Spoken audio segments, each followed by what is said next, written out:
Yep. Our bathroom is super slippery, and that is why about a few weeks ago, Kryz was walking down the hallway of our bathroom and slipped and grazed her shin. Ouch. And that made me think about what we need to improve on the design of our bathroom. Now, we did a lot of things right, but we also did a few things wrong. So in this video, we're gonna talk about the best practices and the bad decisions that we made so that you don't repeat our mistakes. Tip number 1. Use non-slip tiles, guys, on all the floors in your bathroom, and you will thank me later. Kasi yung thinking namin when we were purchasing this was, try natin. Okay na yun. Tinanong ko yung girl na nagbenta sa amin ito, is this non-slip tile? Sabi niya, it's not non-slip, but it's not slippery. And when I felt it, hindi nga talaga siya slippery. So I said, okay, pang matanda na yung mga non-slip. Okay na tayo dyan. But when it's wet, it gets really slippery. So my suggestion is you get a sample, wet it, and feel it out for yourself, just to be exactly sure. I actually bought these things. Budol na naman. I still don't know if this works. Let's test them out later.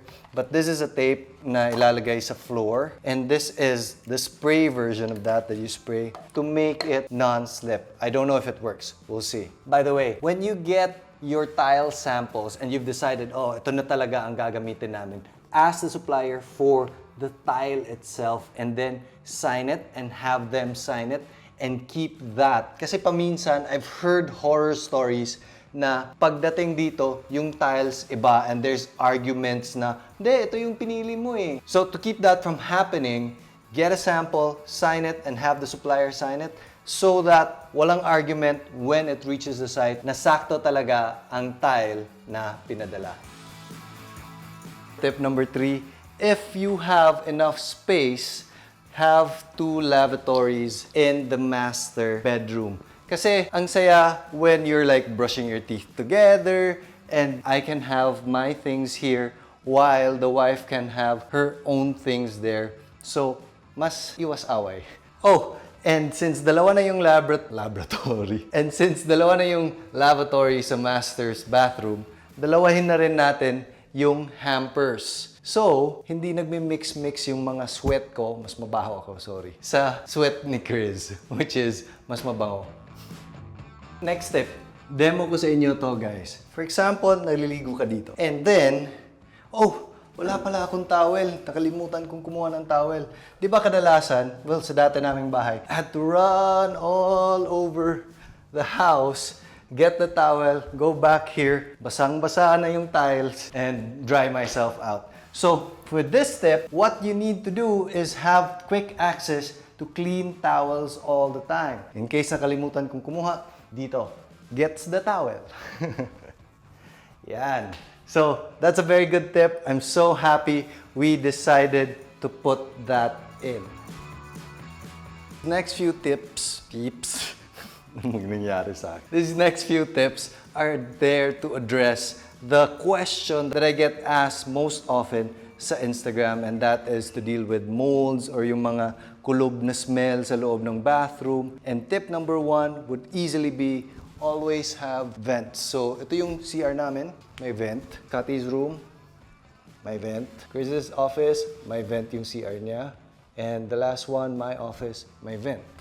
And pati dito sa ating powder room, meron pa rin tayong malaking vent just so that there's good air circulation that is happening. Second thing to do to address the mold issue is to make sure that you are always using moisture-resistant ceilings and boards. Which brings up our sponsor for today, which is HardieFlex. Now, HardieFlex is very much the OG when it comes to fiber cement board. So, si HardieFlex, pag nag-order kayo, sabihin nyo gusto nyo talaga ng HardieFlex. Kasi when you just say HardieFlex, para siyang Miss pa Xerox, hindi Xerox, brand ang Xerox, photocopy ang tama, di ba?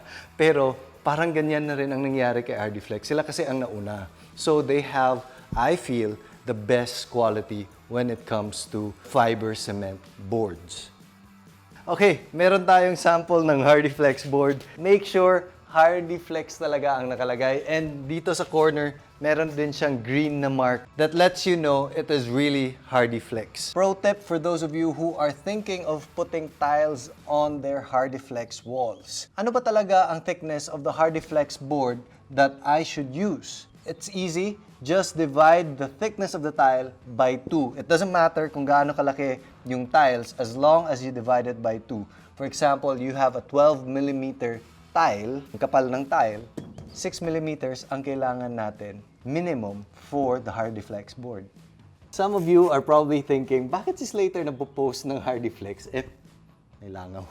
Bakit si Slater nagpo-post ng HardieFlex? But meron din siyang sarili niyang walling product, which is Light Block. Well, HardieFlex and Light Block aren't actually competitors. We're actually complementary. So we have projects where we mix things up. HardieFlex for some areas, Light Block for some areas. HardieFlex for the ceiling, and meron ding mga HardieFlex like this that have wood grain na pwede namin gamitin to place on the Light Block for the facade area. So I feel like it's a perfect mix. And lastly, make sure your bathroom is waterproof. Kadalasan, we have a rule of thumb na wina-waterproof namin up to about a foot, especially for those shower areas. This prevents mold and prevents yung mga walls sa likod from bulging. It doesn't matter if you're using HardieFlex, Light Block, or Hollow Block. Make sure your walls and your flooring are waterproofed. Anyway guys, itong sa kitchen namin, because there's a lot of cooking, a lot of steam, ginagamitan din namin ng HardieFlex. But, itong dito is not a fiber cement board. But I feel like we can get away with it because high ceiling siya and may malaking vent. So I actually had this discussion with my father when we were designing this home. Sabi niya, worst case scenario, dahil contractor naman tayo, palitan natin, try it out muna. So we were able to use the wood ceilings, but I don't recommend it for everyone. Last few tips about tiles. Get a coin and knock everything and make sure there's no hollow sounding tile. Just to be extra sure na na-install talaga to ng maayos. Last tip is to have backup of 5 to 10% of the tiles that you bought so that in case may mga mabiyak or whatever happens to your tiles, meron kang kapalit agad. Because it is very hard to find the exact one after a long period of time has passed. Right, Scotty? Yeah. Daddy. Daddy. So, love, since you slipped, I bought this to try out if this will help from the slipperiness of our tiles. But I want to try it out dito first before I try it out inside.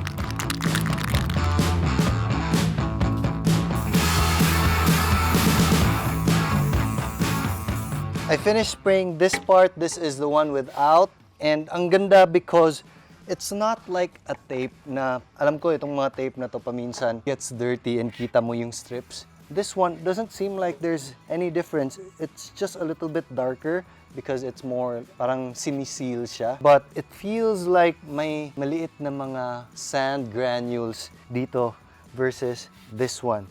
So when you touch it, ano talaga siya? May kapit. Like, come here. Oh yeah. So I bought this because you slipped. Oh yeah. Good job. For now, the short-term review. Bosni anti-slip coating, 10 out of 10. I'll put links in the description below. That's it, guys. See you later.